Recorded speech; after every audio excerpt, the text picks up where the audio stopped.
Buenos días. Vamos a abrir la sesión de esta sesión ordinaria de la Academia Chilena de Medicina, dando lectura a las excusas.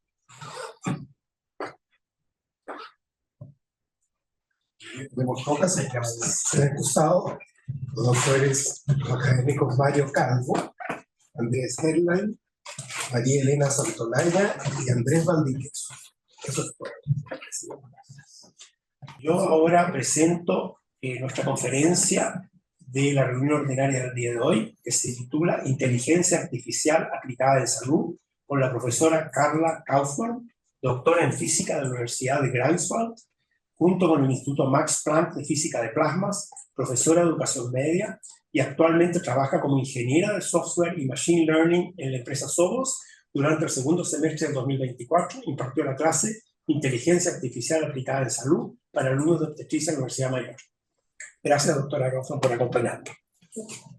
Bueno, primero que todo, muchas gracias por la invitación. Muchas gracias a la Academia Chilena de Medicina. Muchas gracias al doctor Klaus Benck, que fue quien programó esta presentación para ustedes.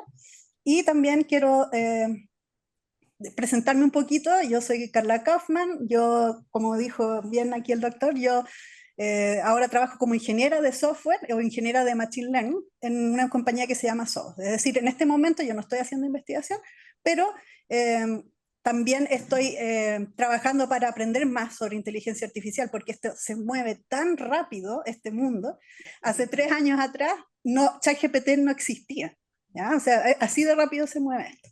Entonces, el objetivo mío de hoy para ustedes es que ojalá puedan entender primero qué es la inteligencia artificial y cómo se aplica en el caso de la salud, ¿ya? Por eso voy a hacer solo una pincelada por encima de lo que es la inteligencia artificial y voy a suponer que nadie de acá sabe lo que es inteligencia artificial. Si ustedes saben lo que es inteligencia artificial, quizás se van a aburrir un poquito, ¿ya? Entonces, ¿qué es la inteligencia artificial? ¿Qué es? Les doy así unos segunditos para que en su mente piensen qué es la inteligencia artificial o qué creen que es. Ya no hay respuesta incorrecta. Ya normalmente a mí lo que me responden es robots que piensan solos como Terminator. ¿Ya? Siempre me dicen eso. También me dicen máquinas, justo me toca, pero máquinas que se parecen a los humanos. ¿Ya? También me dicen eso, como robots, pero que pueden caminar. También Siri, Alexa o ChatGPT, ¿ya? Las que tenemos en nuestro celular o en esos Echo Dot de Apple.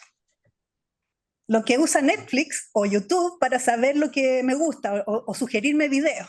¿Ya? Eso siempre también es lo que me dicen. Y también lo último que me dicen es, no sé, pero parece muy complicado. ¿Ya? Eso es la mayoría de las veces me dicen eso. ¿Ya? Entonces, pero lo que yo quiero enfatizar es que la IA no es solo la tecnología que tenemos nosotros, sino que es parte del imaginario de la sociedad. O sea, nosotros todos tenemos preconcepciones de lo que es la inteligencia artificial. Entonces, ¿qué vamos a hacer ahora? Vamos a desmitificar esas preconcepciones. Entonces, para desmitificar estas preconcepciones, vamos a decir primero, no es magia, ¿ya? Aunque sea chistoso, igual hay gente que piensa que esto es como magia. ¿Ya? Quizás a lo mejor en el tiempo antiguo los alquimistas pensaban que eran gente que hacía magia, pero no, eran los actuales médicos. Ya lo mismo acá, los ingenieros tampoco hacen magia. ¿Ya? Lo que pasa es que para uno que no sabe, yo tampoco, de repente a mí me parecen cosas que son como mágicas, ¿ya? Pero no lo es. No reemplaza al médico. Ya esto es lo importante. La inteligencia artificial nunca va a reemplazar al médico porque el médico tiene un rol muy importante en el desarrollo de tanto de la salud con inteligencia artificial como de la inteligencia artificial misma. Y lo más importante, no siempre acierta. O sea, yo le hago clases particulares a una alumna y a veces le pregunto los ejercicios que ella tiene y le pregunto a ChatGPT y me da la opción incorrecta. Entonces yo le digo, mejor no uses ChatGPT para tu guía, sino que mejor no confíes, sino que confía en lo que tú sabes y usa ChatGPT como una ayuda, ¿ya? Entonces, ¿qué es la inteligencia artificial? Es una herramienta que está basada en datos, o sea, algo que el ser humano o que los académicos o que cualquier persona utiliza para hacer un trabajo o hacer una investigación o tratar a un paciente.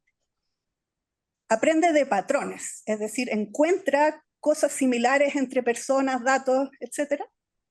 Y puede asistir, en decisiones clínicas. O sea, la inteligencia artificial no va a tomar la decisión por sí sola, sino que es como una herramienta, una ayuda para el médico para que tome decisiones.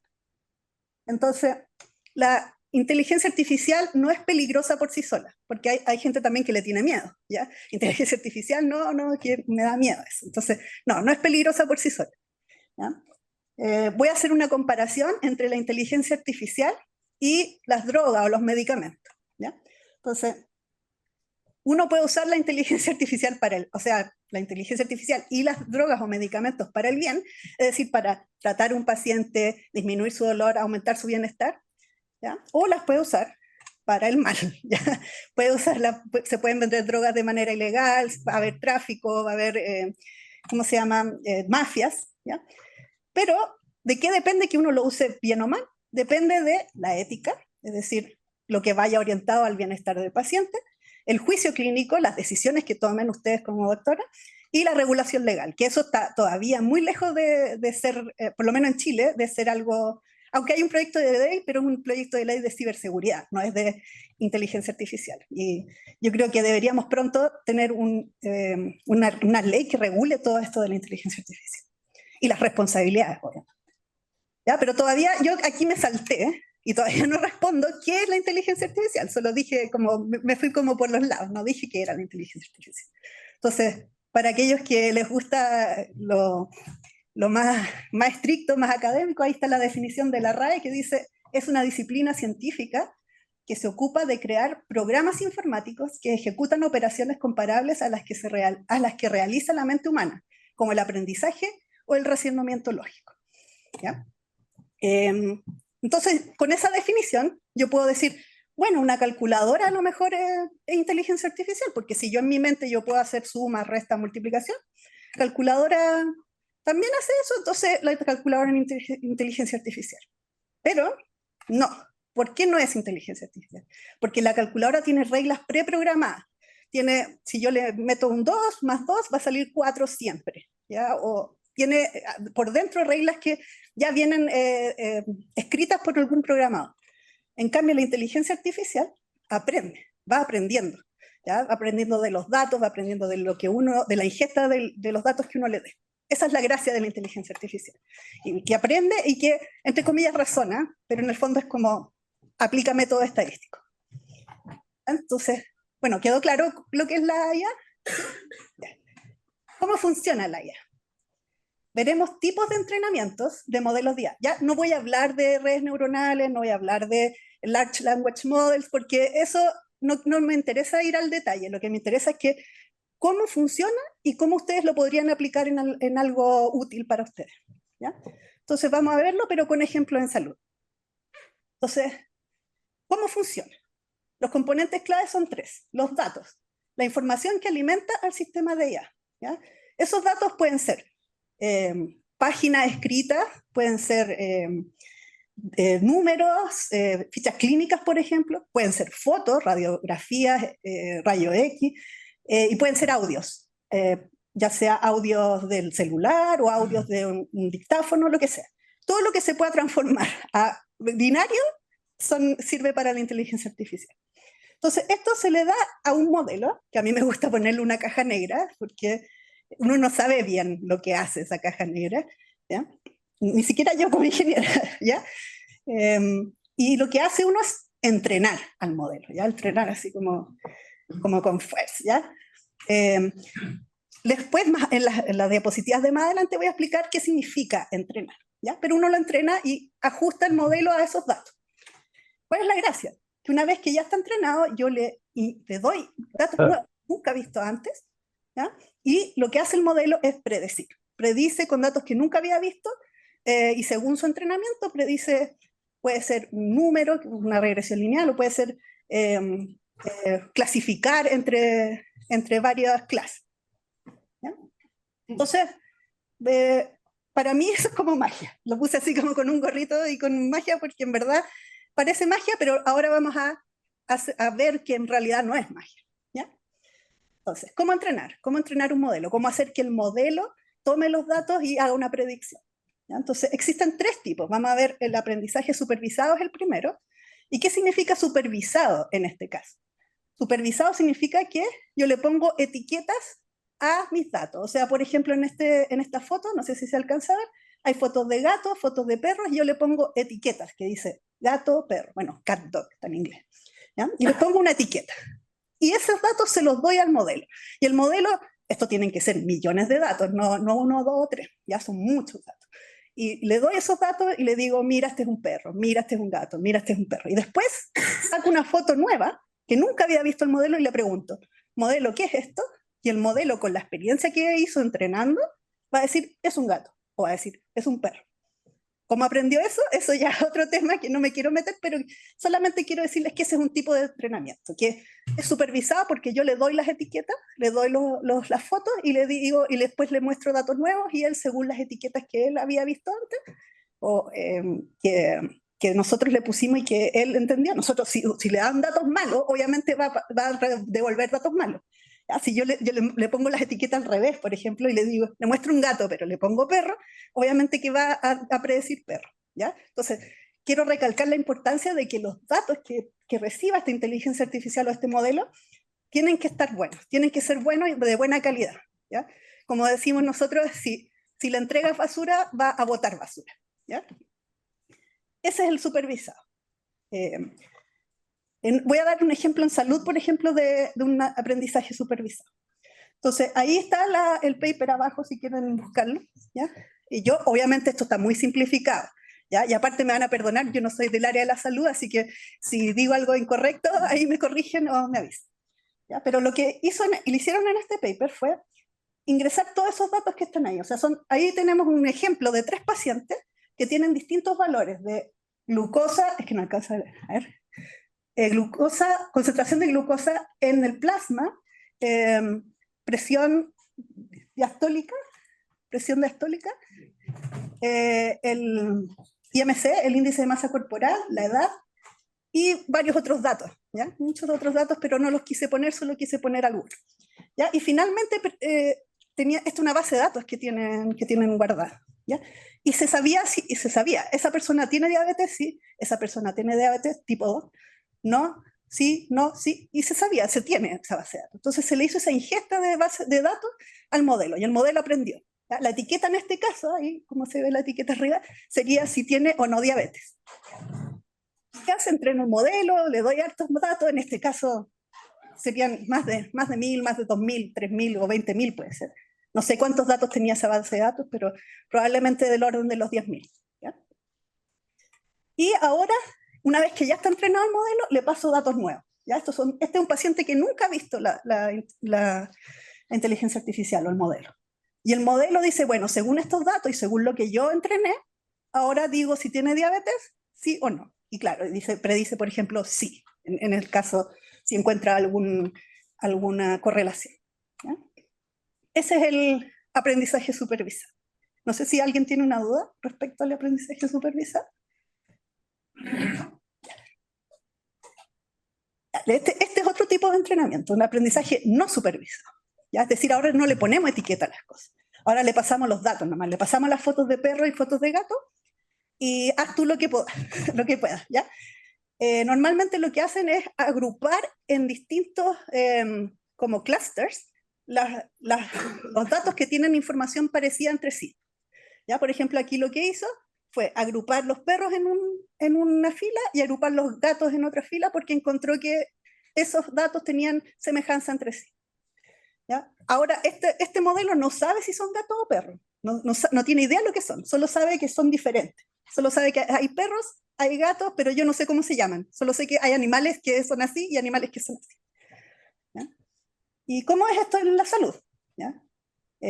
Bueno, hay un estudio, abajo también está la referencia, es un estudio que hizo un modelo agrupando a más de 20.000 pacientes con sepsis, en 4 subtipos los agrupó, ¿ya? Usando clustering o usando agrupación, no supervisado. Entonces, cada grupo tenía diferente mortalidad y respuesta al tratamiento, ¿ya? Los separó en 4 grupos distintos, alfa, beta, gamma, delta. ¿Ya? Alfa eran los menos complicados y los delta eran los más complicados. Y encontró alguna semejanza entre los grupos. ¿Ya? Entonces encontró, por ejemplo, que alfa que era la mayoría de los pacientes con un 33%, necesitaban la menor administración de vasopresores. El grupo beta, que era un 27%, pacientes de mayor edad y con más enfermedades crónicas y disfunción renal. El grupo gamma, que también era un 27%, mayor inflamación y disfunción pulmonar. Y el grupo delta, por último, con un 13%, con mayor disfunción hepática y shock séptico. O sea, ese era el más peligroso, el grupo como que tenía peor pronóstico. ¿Ya? Entonces aquí hay una figura, pero no se alcanza a ver. Lamentablemente esta figura está así en el paper, no le puedo agrandar las letras, pero lo que dice, a ver si es que se puede ver, aquí están los diagramas según su fenotipo. ¿Ya? Entonces, abajo aquí, no sé si se alcanza a ver, dice alfa, gamma, chuta, ni siquiera yo lo veo. No, aquí dice alfa, beta, gamma, delta. ¿Ya? Entonces, aquí está el fenotipo alfa, aquí está el fenotipo beta, aquí está el fenotipo gamma y aquí está el fenotipo delta. ¿Ya? Y aquí arriba, o sea, la mitad de abajo indica simplemente los fenotipos. Y arriba están los distintos, las distintas variables clínicas que presentan. ¿Ya? Entonces, por ejemplo, cardiovascular, hematológica, hepática, inflamatoria, neurológica, otra, pulmonar y renal. ¿Ya? Entonces, esas son como las distintas variables clínicas que podrían medirse de manera normal. Y si se fijan, cada fenotipo tiene, cada fenotipo tiene su propio, por decirlo así, asociaciones a diferentes variables clínicas. ¿Ya? ¿Cómo se llama esta figura? Porque la encuentro bonita y en el paper, bueno, esas grises que están atrás son las otras, están todas juntas acá, pero la que importa es la que está coloreada. ¿Ya? Entonces, tienen distintas formas. Eso es lo bonito de ver, que cada fenotipo tiene una forma distinta, como, se ve como un árbol, y es como un árbol distinto entre sí. ¿Ya? Entonces, se clasificaron estos fenotipos de manera correcta, por decirlo así. Bueno, ¿hay dudas con respecto al aprendizaje no supervisado? No tengan miedo a preguntar. No, yo voy a ver si puedo responder, porque a veces me preguntan cosas de salud y yo hasta ahí nomás llegué. Ya. Hay otro aprendizaje que... Sí, dígame. O sea, mi pregunta tiene que ver con quién entrega los datos y quién supervisa eso, porque se pueden entregar datos falsos, o sea, tú dices, se le entregan los datos. ¿Quién? Sí, esa es una muy buena pregunta. ¿Quién le entrega los datos? ¿Ya? Bueno, a lo que usted está aludiendo se llama gobernanza de datos. ¿Ya? Y todas las clínicas en general tienen que tener por lo menos un apartado que hable sobre la gobernanza de datos, tanto de la privacidad, de cómo se manejan y cómo se anonimizan. ¿Ya? Entonces, esos datos, por ejemplo, si yo quisiera hacer un experimento, yo o ustedes, ¿ya? Ustedes pueden hablar con una clínica y decir, necesito datos de pacientes, pero que estén anonimizados, que sean fidedignos, por decirlo así. Y uno, claro, uno no puede decir, oye, estos datos que me pasaron son falsos, porque lamentablemente tiene que confiar en la clínica o el hospital. ¿Ya? Pero sí, así uno se puede conseguir datos, o la otra forma de conseguir datos es simplemente accediendo a bases de datos públicas que están en Internet. ¿Ya? El problema de las bases de datos públicas es que si uno accede a una base de datos pública de Estados Unidos, por ejemplo, ¿ya? Normalmente esas cosas no aplican a los latinoamericanos biológicamente. ¿Ya? O a lo mejor hay muchos hombres y pocas mujeres, hay poca representatividad. Entonces, el modelo aprende un sesgo. Entonces va a decir, por ejemplo, si está entrenado con pura gente blanca y de repente uno le pasa un dato de una persona de color, a lo mejor va a tirar algo que no sabe porque nunca ha entrenado con eso. Entonces es importante también entrenar con la mayor diversidad posible, o sea, tener datos lo más equitativos posibles, mujeres, hombres, tanto de género, de sexo, de ¿cómo se llama?, de raza, lo que sea, ¿ya? De distintas características biológicas. ¿Ya? No sé si respondí su pregunta. ¿Sí? Ya. Por favor, si tienen preguntas, adelante. Bueno, y vimos entonces aprendizaje supervisado con la etiqueta, vimos aprendizaje no supervisado, que era que los junta en distintos clusters, y ahora vamos a ver aprendizaje por refuerzo. ¿Ya? Esto es como Pavlov, ¿ya? E igual que Pavlov. Tienen una inteligencia artificial que le pasan un gato, un perro, un gato, y ella empieza a decir, bueno, ese es un gato, bien, premio, ¿ya? Ahí hay un premio al lado, a la derecha. Ese es un perro, ya, bien, premio. ese es un gato, gato, premio. Pero si dice hay un perro y dice que es un gato, yo le digo, no, está malo. ¿Ya? Como un niño chico, cuando uno le muestra fotos y dice, ¿este es un perro? Sí, no, ¿ya? Es lo mismo. Entonces aprende como por refuerzo. ¿Y cómo es el ejemplo en salud? ¿Ya? En salud, uno tiene lo que se llama un agente, piensen en un agente como un modelo de inteligencia artificial, ¿ya? Que navega dentro de imágenes y localiza tumores, ¿ya? El agente recibe una recompensa dependiendo de cómo se mueve en esa imagen, y si se acerca al tumor recibe mayor recompensa. ¿Ya? El enfoque se inspira en el comportamiento visual de un radiólogo cuando revisa una anomalía en una imagen médica. Entonces, como para explicar mejor, en el cuadrado superior izquierdo, ustedes ven un recuadro rojo a la izquierda arriba, y ahí es donde empieza. Ahí empieza el modelo a escanear. En el segundo, en el recuadro B, uno puede ver que hay 3 opciones. Quedarse en el mismo lugar, que tiene una penalización de -2, el que está arriba, ¿ya? Ese que está ahí arriba. El moverse a la derecha, que tiene una penalización de 0,5, y moverse hacia abajo, que tiene una penalización de 0,5. Entonces, quedarse en el mismo lugar tiene una mayor penalización que moverse de ese lugar. Entonces, el modelo elige moverse de ese lugar. ¿Ya? No, bueno, según las reglas que uno le puso, el refuerzo. ¿Ya? En el lugar C, si se fijan, como se acerca al tumor, quedarse en el mismo lugar tiene penalización porque no queremos que se quede en el mismo lugar. Bajar tiene la misma penalización de antes, 0,5, pero como me estoy acercando al tumor, tiene una penalización, o sea, tiene una recompensa positiva. Entonces le digo, oye, te estás acercando, para allá te conviene ir. Y finalmente, cuando llega al tumor en el recuadro D, ¿ya? Si se queda en el mismo lugar, la recompensa es positiva, porque yo quiero que se quede donde está el tumor. Y si se mueve tanto para abajo como para la derecha, recibe una penalización, porque yo no quiero que se mueva de donde está el tumor. ¿Ya? Entonces, la gracia de esto es que, bueno, uno le pasa muchas imágenes, le da esas recompensas, porque uno ya sabe dónde están los tumores. Es como un poco supervisado también en el sentido que yo ya sé dónde está el tumor y le digo. Pero la gracia es que la diferencia entre esto y escanear así nomás cuadro a cuadro es que lo más probable es que esta forma de ver bueno, en este caso es una resonancia, es una resonancia, ¿no? No sé. La forma de ver esta imagen, ¿ya? La forma de ver esta imagen es... el modelo va a encontrar el camino óptimo para llegar, no va a estar así recorriendo de a uno todo, entonces va a ser menos costoso y va a ser más ventajoso para las personas que utilicen este modelo.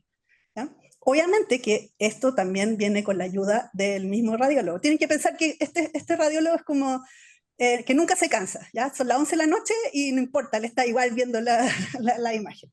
¿Ya? Esa es la gracia es que no se cansa y que lo hace rápido. Pero es una ayuda, una asistencia. ¿Ya? Entonces, otros ejemplos de inteligencia artificial en salud que son ejemplos nomás, pero hay muchísimas otras cosas que se pueden hacer. ¿Ya?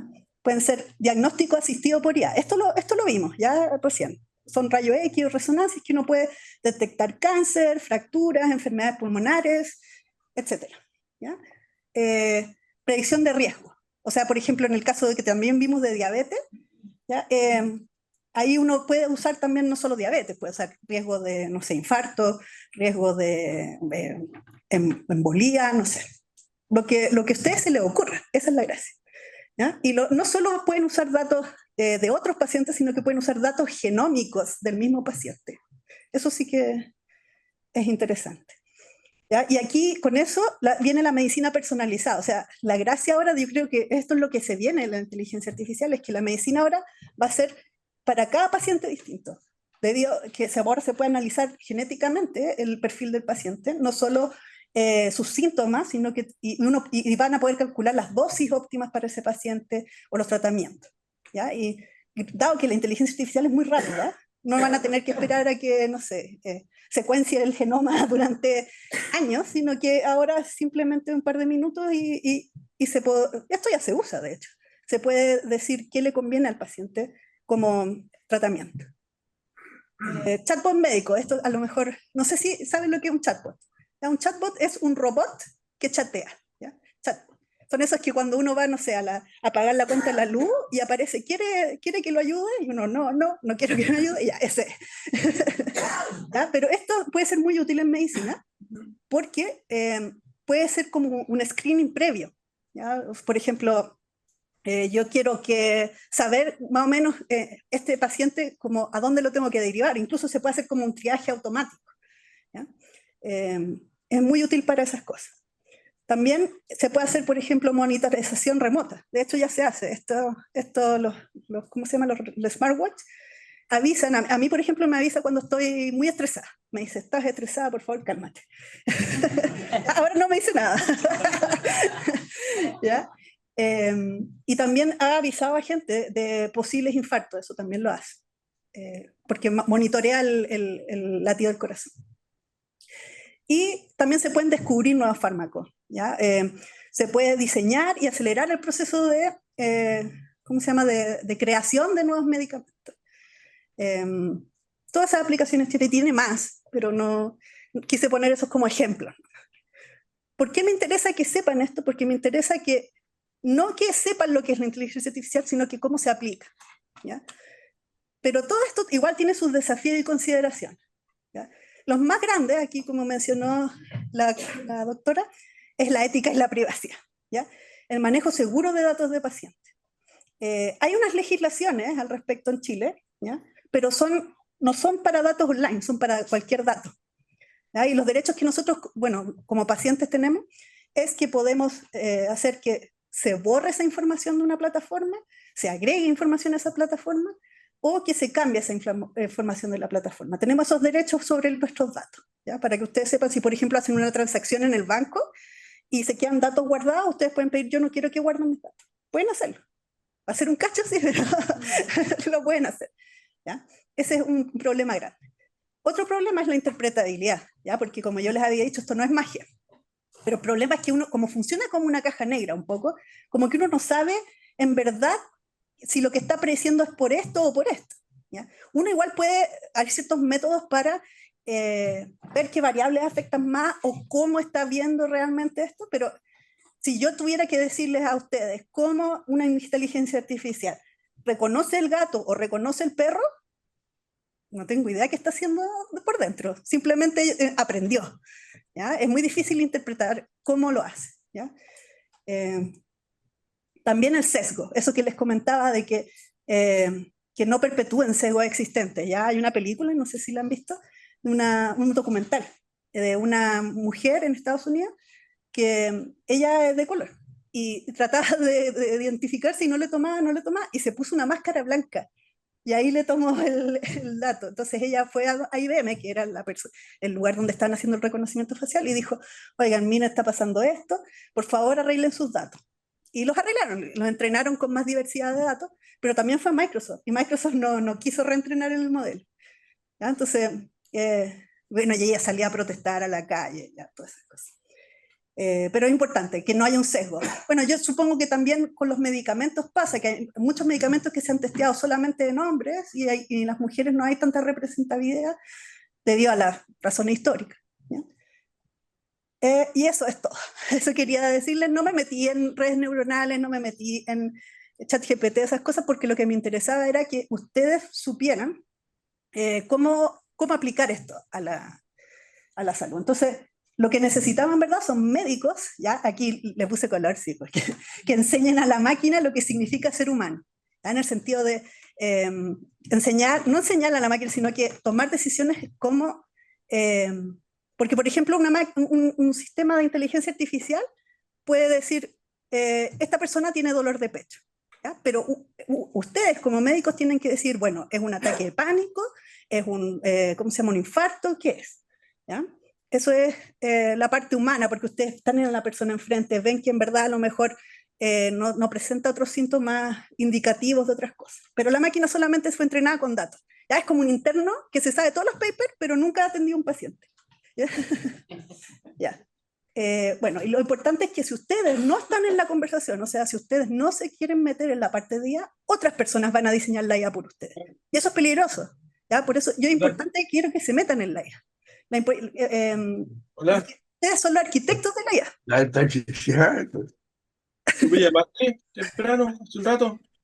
Yo te había llamado porque había tenido una pana, Ah, pero mira el teléfono por acá. era pana de ellos. Pana, pana, apague el micrófono. por Este favor. soy yo. Lo voy a pagar yo, pero voy a tener que Pero salir. estás con... Pero veo A ver, muy de que ver de muy cerca. Estás con audio. La letra muy simple. Bien clarita en el Ya.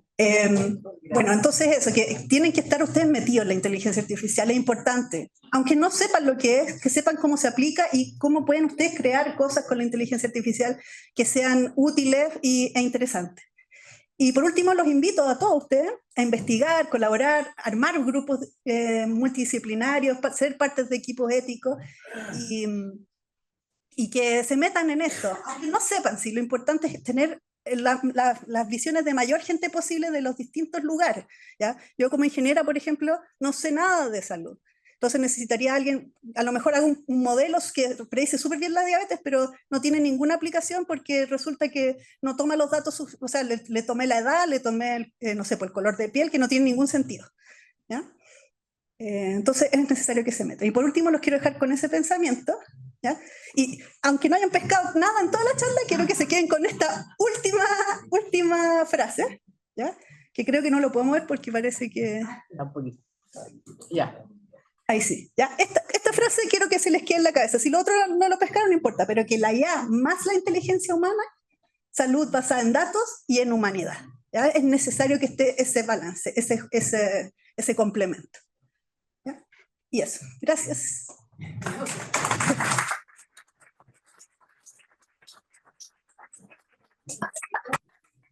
Su presentación, doctora Kaufman, nos ilumina sobre un área en la que muchos de nosotros sabemos poco y probablemente van a haber algunos comentarios, preguntas de la audiencia. Muchas gracias, muy didáctico. Una pregunta, yo como usuario, si me da una respuesta equivocada, ¿tengo posibilidad de retroalimentar? Sí, sí, por supuesto. Sí. Solamente comenzarse. No, de hecho, a veces cuando les llegan así como encuestas o cosas típico de cómo, no sé, compra algo por internet y le gustó la forma en que compró, sí o no, ahí está reforzando en el caso de las compras online. Pero en el caso de un paciente, si usted le puede decir, mira, te equivocaste, y eso ahora forma parte del entrenamiento. Se puede hacer así, si uno lo quiere, si uno lo desea. Segundo, está ChatGPT 1.4 que yo uso, y DeepSeek. ¿Puede explicar DeepSeek qué es lo que es, cuándo se usa? ¿DeepSeek? Sí. Es lo mismo que ChatGPT, pero de China. Exactamente lo mismo que ChatGPT, pero de China. No, igual es bueno, DeepSeek es bueno. Es más económico. Sí. Yo le quiero preguntar algo, nunca pregunto, pero el ChatGPT gratuito es muy mal, o sea, es peor que el pagado, me da seguridad que el que estoy pagando me va a decir como datos más fidedignos, ¿no? A ver, los datos, buena pregunta.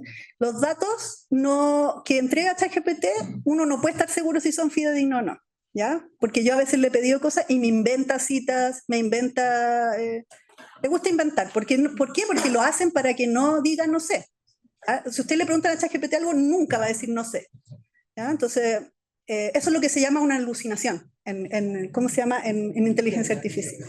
¿Ya? Entonces está alucinando y empieza a decir barbaridades. ¿Ya? Entonces, en cuanto a bueno o malo, yo creo que son más o menos parecidos. El no pagado con el pagado, solo que a lo mejor con el pagado va a redactar mejor, por decirlo así, o va a entender mejor las preguntas.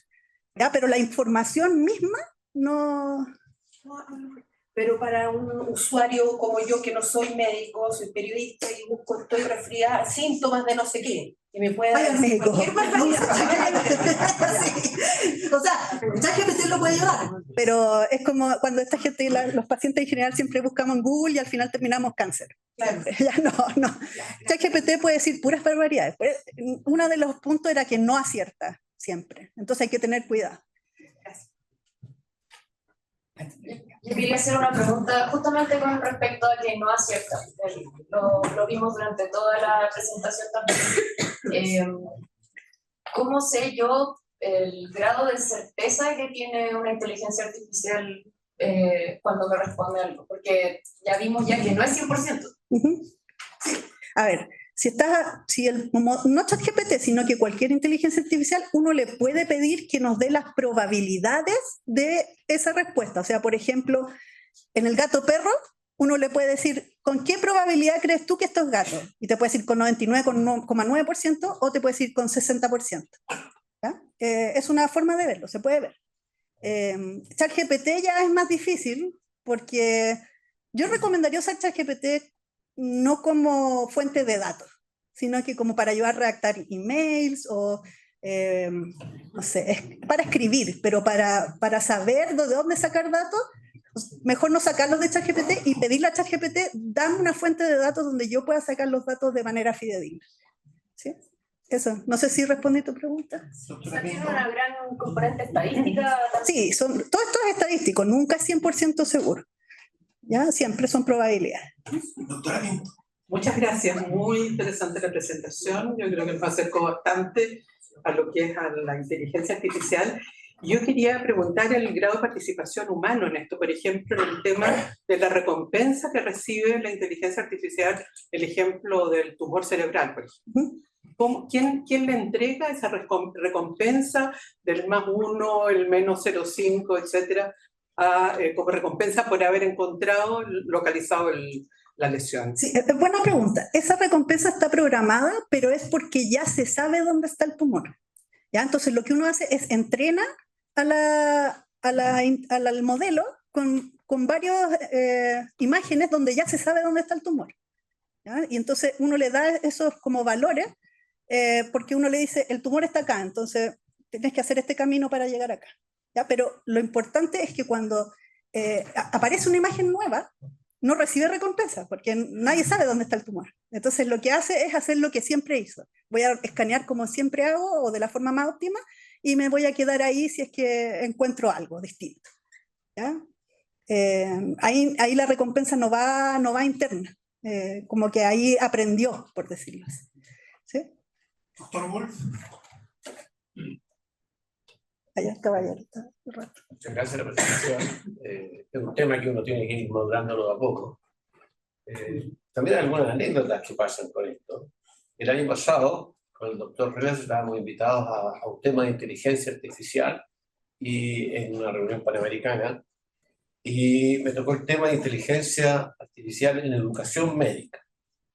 Me metí a buscar, claramente partiendo de cero, era abrumador, y después de buscar, tener 50 referencias, en donde no voy a concluir nada, se me ocurrió, ¿qué tal si yo le pregunto a ChatGPT qué opina de la inteligencia artificial en educación médica? 5 páginas. Y la verdad que uno la miraba y decía, se ve bastante bien. Y también le pedí ayuda a que conectara a un amigo que es informático, que es medio bromista. Entonces, lo que hizo, me ayudó un poco, me ayudó más ChatGPT, pero me dijo, mire lo que hice.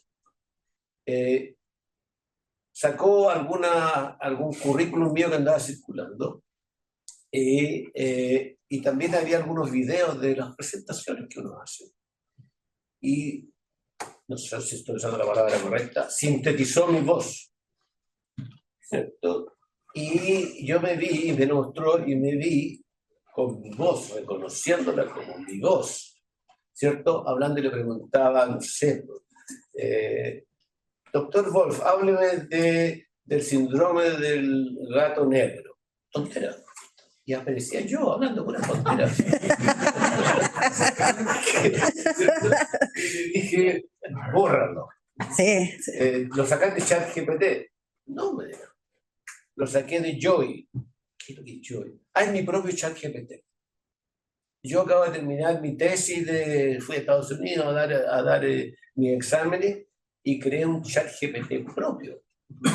Con mayor razón le dije, bórralo. No sé si lo he borrado, pero lo cuento con una anécdota porque me dejó realmente en la parte que asusta un poco, Sí. ¿no? del ChatGPT. Así que Buena comentario, porque, bueno, eso no sé si ustedes saben, pero se llama deepfake. ¿Ya? Cuando a uno le toman la identidad y hacen un video con la voz de uno, eso se llama deepfake. Y eso pasa mucho, sobre todo con las celebridades, porque hay muchas fotos de ellos. Y hay que tener cuidado, porque eso es lo que se viene en el fraude.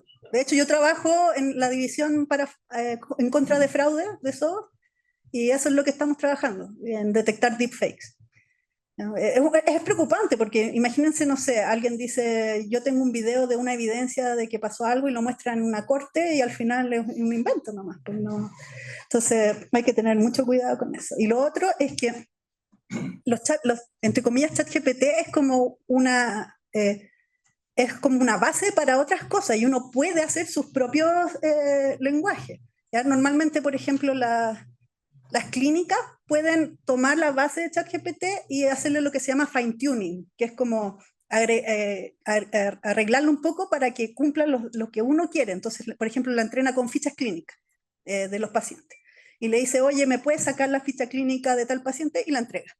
Entonces, pero obviamente tiene que ser privado, tiene que ser dentro de la clínica, pero se puede entrenar así o se puede decir, oye, antes de que llegue este paciente, dime los síntomas y qué hablamos la sesión pasada, cosas así, se puede, pero tiene que ser alguien que lo diseñe in-house, que se llama, como dentro de la empresa o del lugar.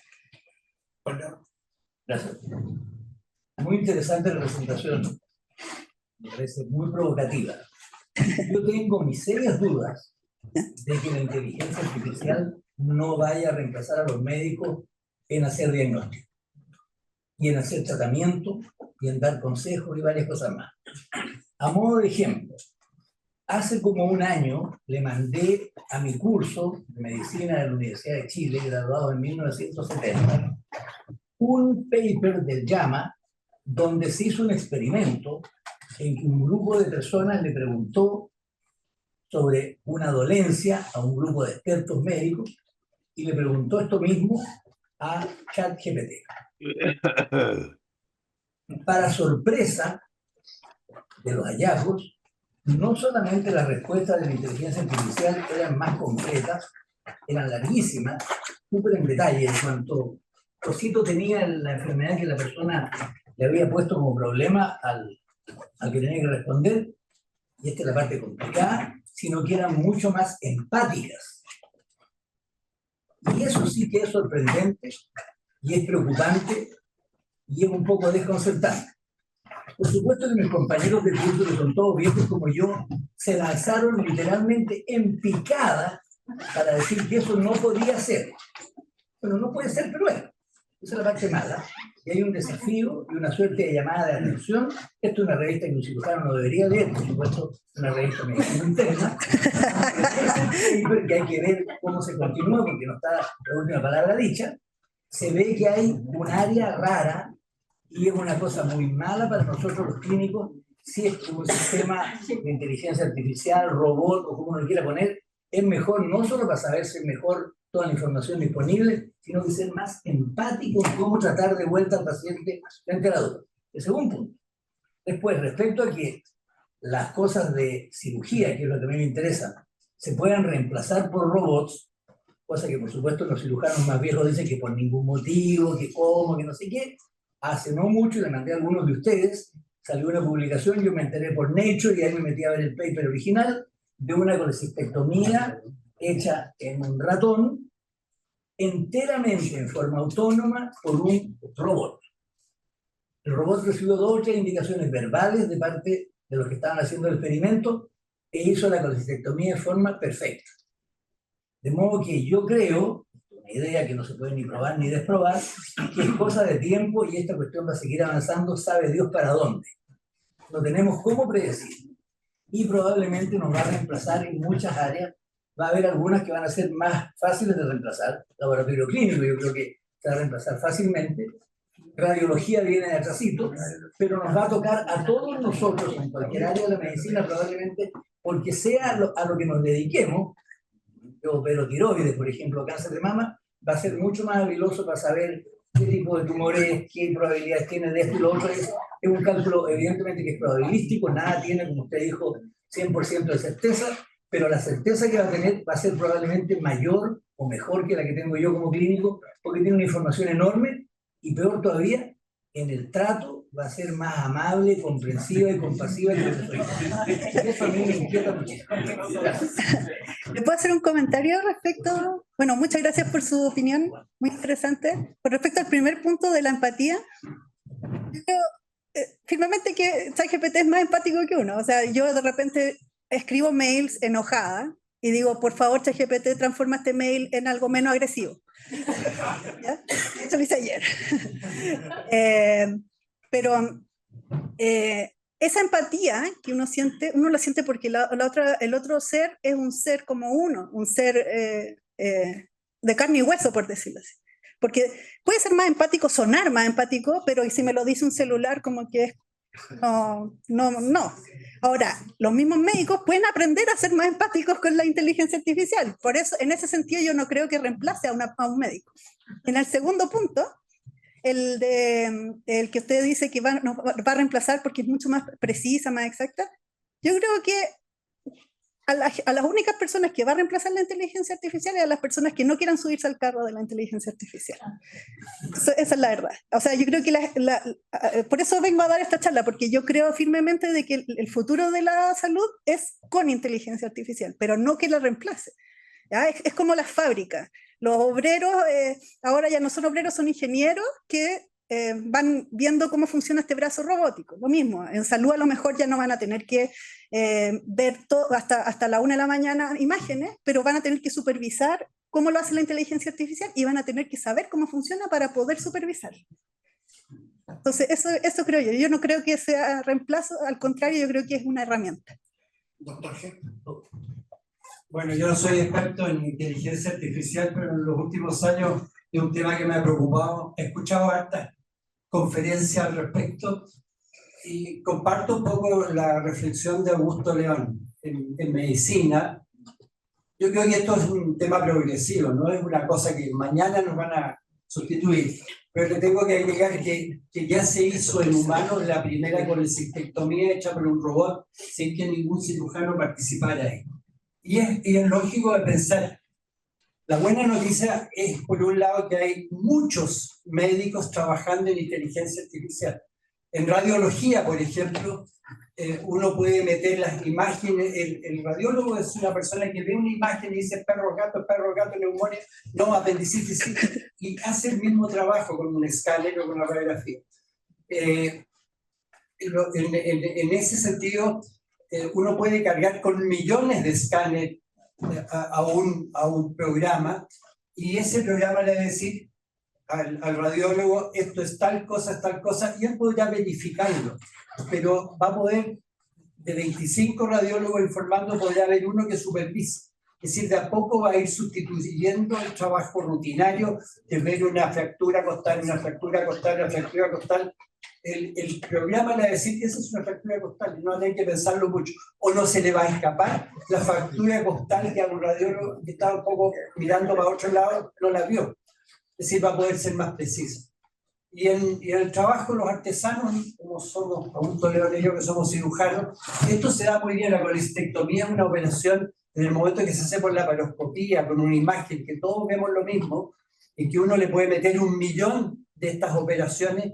En los casos que no sean muy complicados, el robot lo va a poder hacer con mucha precisión, va a reconocer exactamente las cosas, uno le va a poder meter después un Doppler que le va a reconocer la arteria, otra cosa que le va a reconocer la vía biliar, y no me cabe duda de que va a llegar un momento que va a haber un cirujano mirando ahí que el robot no se salga de madre, o que el caso sea muy complicado que haya que reemplazarlo, pero que va a, digámoslo suavemente, complementar el trabajo médico, reemplazándolo en muchas cosas. Eso viene sí o sí, y no cabe duda. En los comités en que se discute un cáncer de esto, hagámosle aquí, el BIRAX y la cosa, si uno le da toda la información al programa de cáncer de tiroides que hace el doctor, no se le va a olvidar ninguno de los detalles y le va a poder dar un aporte más en un comité que están discutiendo un caso complejo en que faltó el genio que tenemos en todos los comités, que el que aportaba todo, el robot lo va a poder sustituir bastante bien. Yo creo que este es un tema transicional, no nos va a tocar a nosotros, probablemente a nuestros hijos o nuestros nietos convivir con esto, en una medicina distinta. Yo creo que de eso no tengo ninguna duda.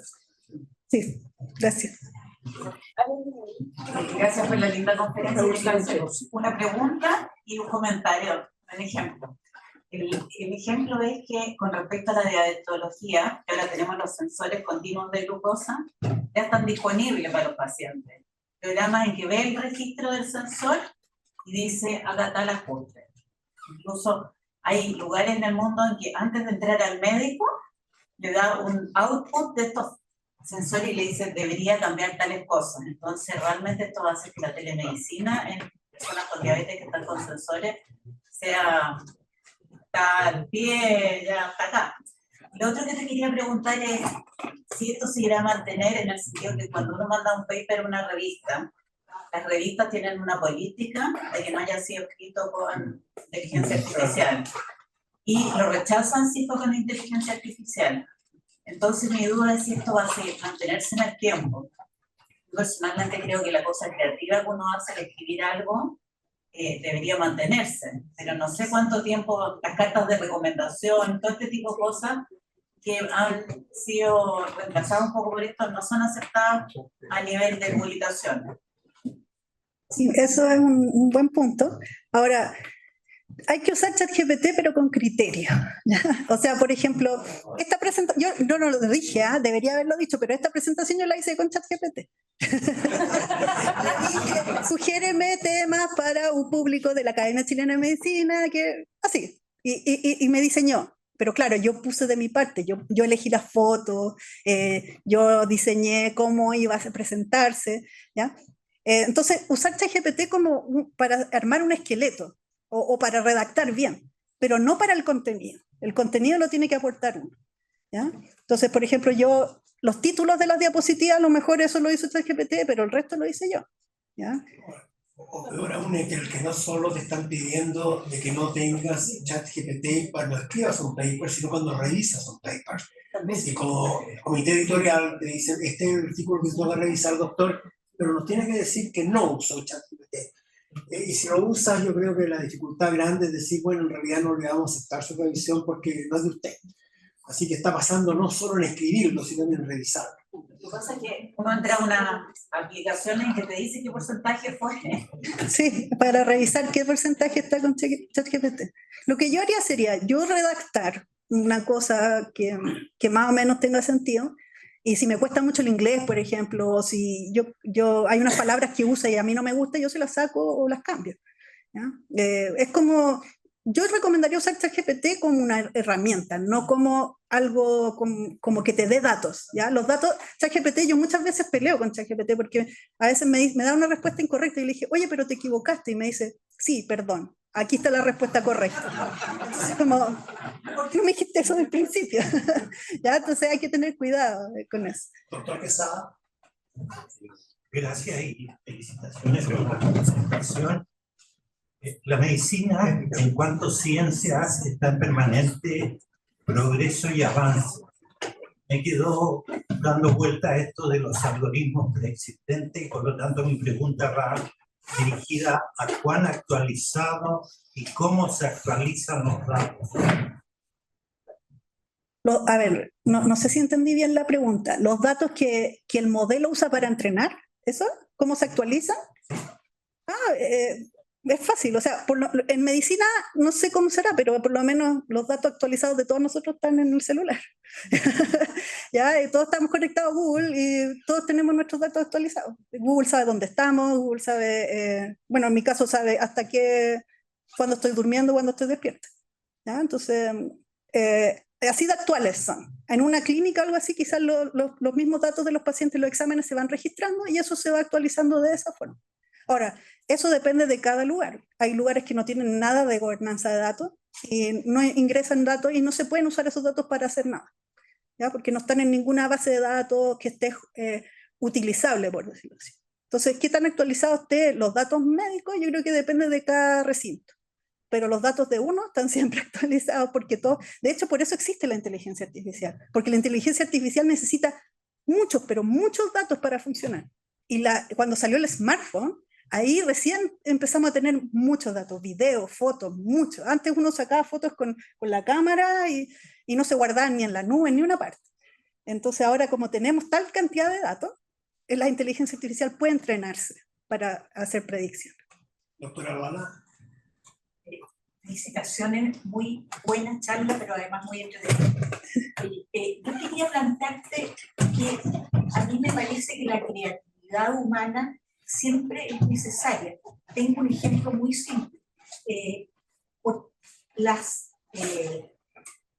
fracturas de columna que son por osteoporosis, normalmente no se diagnostican, o los aplastamientos no se diagnostican porque además el acceso a este diagnóstico es caro, pero a unos investigadores se les ocurrió, mire, las radiografías de tórax que son miles de miles y que se hacen para otra cosa, en todas aparece la columna y le entregan entonces las instrucciones a la inteligencia para que detecte en la columna si hay osteoporosis. Y eso en este momento está ocurriendo. Entonces yo siento que esto que tú planteabas, la necesidad de que todos estemos permanentemente participando y creando, porque eso se le tenía que ocurrir a un humano. Sí. Y eso ahora se lo dice y la inteligencia le hace la vela, ¿fijan? Entonces creo que eso que tú planteas como última recomendación es fundamental, porque precisamente somos nosotros los que podemos poner preguntas nuevas y creativas y maneras de poder responder. Sí, buena acotación. De hecho, por ejemplo, en el ejemplo que mostré de la imagen que detecta el tumor, lo único que va a hacer es va a detectar tumores, pero si hay otras cosas en el cerebro, no sé, una ACV o algo así, no lo va a detectar porque no está mirando eso, no está buscando eso. Entonces las comorbilidades es otro desafío. Sánchez está también esperando. Yo me sumo a las felicitaciones por esta conferencia y por haber puesto el tema en esta reunión de la academia. Ahora, la pregunta de fondo es si la medicina va a ser reemplazada o no por todo este progreso de la inteligencia artificial. Y en verdad tenemos que volver a pensar y recordar qué es la medicina. Y la medicina es un acto humano de ayuda a alguien que sufre por enfermedad. Y en eso es individual. En los datos, en la informática, en el conocimiento, evidentemente que el progreso científico, el progreso técnico, el progreso de la inteligencia artificial son y seguirán siendo un tremendo aporte. Pero en lo que llamaríamos el arte de la medicina, el encuentro de una persona que sufre por una enfermedad. Esa persona que sufre con una enfermedad tiene un proyecto personal de vida, tiene valores y tiene un contexto único que no lo sabe ningún chat GPT ni lo puede llegar a saber. Y entonces la decisión es, hoy día cada vez más aceptamos que es una decisión compartida y no del paternalismo de que el señor Dios sabe lo que es bueno para el paciente. Eso ya no existe. Pero la decisión compartida que considere el contexto, lo que le está pasando, lo que teme, lo que espera, el riesgo que tiene, el proyecto de vida que tiene para adelante, por quién vive, qué otros problemas están en juego, incluyendo lo económico. Eso no está para este caso en la inteligencia artificial y ese arte de la medicina no puede ser reemplazado. Pero la técnica evidentemente que puede ser reemplazada y puede ser superada por la robótica. Gracias. Vamos a tratar de ir terminando. Tenemos una consulta del doctor Sánchez, tengo entendido por... Sí, de acá de Temuco. Hola, buenos días. Mira, muy interesante la conferencia y en especial de colocar este tema que cuando nosotros ya lo pensamos ya llegamos tarde. O sea, colocar la inteligencia artificial en las facultades de medicina y en las universidades viene muy, muy rápido. y especialmente los cursos, porque la inteligencia artificial lo que nos va a ayudar, uno, es disminuir nuestros errores y facilitar nuestro trabajo. Pero tiene una ventaja, que es una palabra humana, alucina.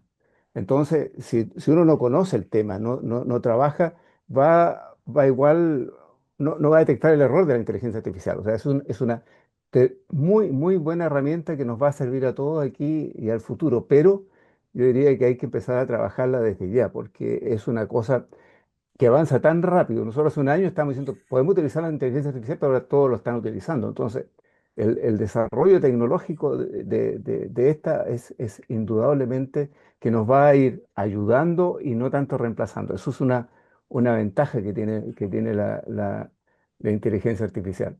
Y sobre los trabajos científicos, también las revistas se han ido actualizando, porque si no, no les van a llegar trabajo. Entonces, muchas ya editoriales ponen abajo, este estudio fue hecho con inteligencia artificial, uno le coloca el botón, lo hice con inteligencia artificial, y eso es todo, porque se ha ido adoptando también al uso generalizado de la inteligencia artificial, ordenación, cómo ordena la referencia, etcétera, etcétera, que es un trabajo inmenso para nosotros, y eso ya está todo solucionado con la inteligencia artificial.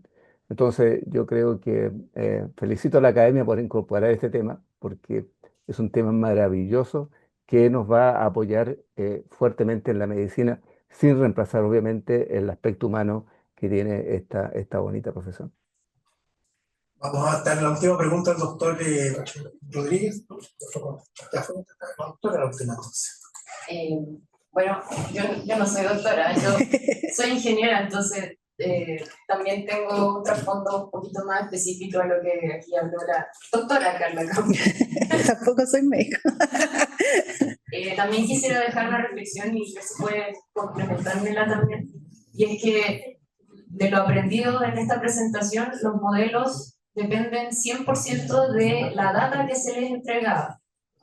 La velocidad y la cantidad de data que se le entrega está muy, muy lejos de lo que nosotros como humanos y doctores, en este caso, consumimos día a día. Por ahí mencionaron de otros contextos, por ejemplo, económicos del paciente, psicológicos del paciente, los gestos que hace mientras se explica. Todo eso en el corto, mediano y diría largo plazo va a ser muy difícil de alimentar a modelos para complementar las respuestas. Entonces ahí nosotros como humanos tenemos mucho más contexto. Y lo otro interesante es que el modelo no tiene una ética ni una empatía de por sí, sino que depende 100% de los datos que se le entregan y cuán empáticos, entre comillas, sean esos datos y cuán éticos sean esos datos. Entonces, un modelo va a tomar decisiones éticas de acuerdo a lo que se le alimentó. Y eso también es algo que se tiene que trabajar y que no va a ser reemplazado por inteligencia artificial. Y finalmente, otra cosa que no tienen los modelos es todo el tipo de intercambio de conocimiento que se entrega, por ejemplo, en las reuniones clínicas, donde hay varias inteligencias humanas tratando de decidir, mientras que la inteligencia artificial hasta el momento es individualista. Piensa por sí sola, entre comillas. Creo que esa es mi reflexión para poder tranquilizarnos con respecto a que si nos van a reemplazar o no en el campo médico. Y también en mi campo, en la ingeniería. Sí, también. Eso. Bueno, le agradecemos a la doctora Kaufmann su interesante presentación que generó mucha discusión, lo que es la idea detrás de estas reuniones, digamos, por cerrar la sesión.